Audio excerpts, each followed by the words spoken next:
thing. There is something called interdisciplinary. So my students who are pursuing Islamic studies, they have got a flexibility of choosing Python, decoding, internet security, environmental studies. Someone who is studying BCom, he has got the option of studying Hadith sciences. So NEP 2020 has given this flexibility where students have got the options of choosing subject apart from their core field.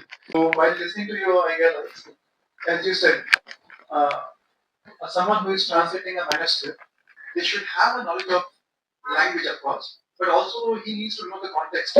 Means they have to have a knowledge of the subject as well. That means only one skill is not, it's not sufficient to do anything in nowadays. So, would you advise all of our students like what kind of skills they should develop to be part of expert team basically? For example, sir, as sir has said, ministers are also online.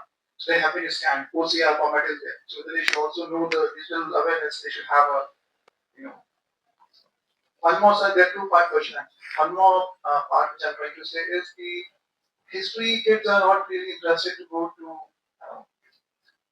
science, let's say, department and have a discussion with the kids, or science are not interested to go have a discussion with the commerce department kids. But it seems like the one who wants to learn about the manuscript should also have some knowledge of medicine.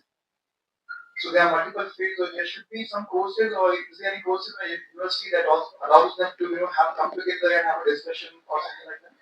Thank you. Very, very relevant and very important question.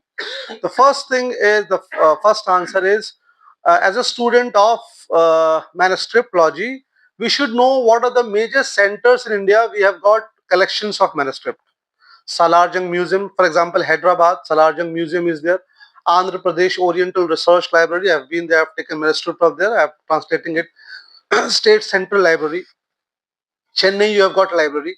Tok Library in Rajasthan, Khuda Baksh Library, you have got, and then you have got Rampur Library. So first thing is, students must be made aware that these are the major centers where manuscripts are available. Second, one cannot become master of all the fields. For example, if I know Sanskrit or if I know Telugu, example. So if I know Sanskrit, that is knowing a language. After knowing the language, I have to know the subject. So if I know Sanskrit and I know medicine, my natural inclination will be those manuscripts which are in Sanskrit and which are related to medicine. If I know Sanskrit and my interest is grammar, Panini's grammar, so my natural inclination will be those manuscripts which are in Sanskrit but which are related to Sanskrit grammar. If I know Sanskrit and the manuscript is related to history, and I have to deal with history. So first is knowing the language, which is the prerequisite, and after that, we have to choose a subject. So my suggestion is this is not hard and fast rule, that whoever is pursuing undergraduate level at PG level, there must be a course, a paper on manuscript studies. 50, not a full term paper, 40 marks, 15 marks, so that students can know those, because as you climb up the ladder, the level of researchers become very less. So we have to create interest. The second question is, how is it possible that someone who is pursuing BCom or a BA, if you have gone through NEP at 2020, NEP National Education Policy, in NEP 2020, this is good thing. There is something called interdisciplinary. So my students who are pursuing Islamic studies, they have got a flexibility of choosing Python, decoding, internet security, environmental studies. Someone who is studying BCom, he has got the option of studying Hadith sciences. So NEP 2020 has given this flexibility where students have got the options of choosing subject apart from their core field. These are called multidisciplinary elective subject specifically. We have got different terminologies for that.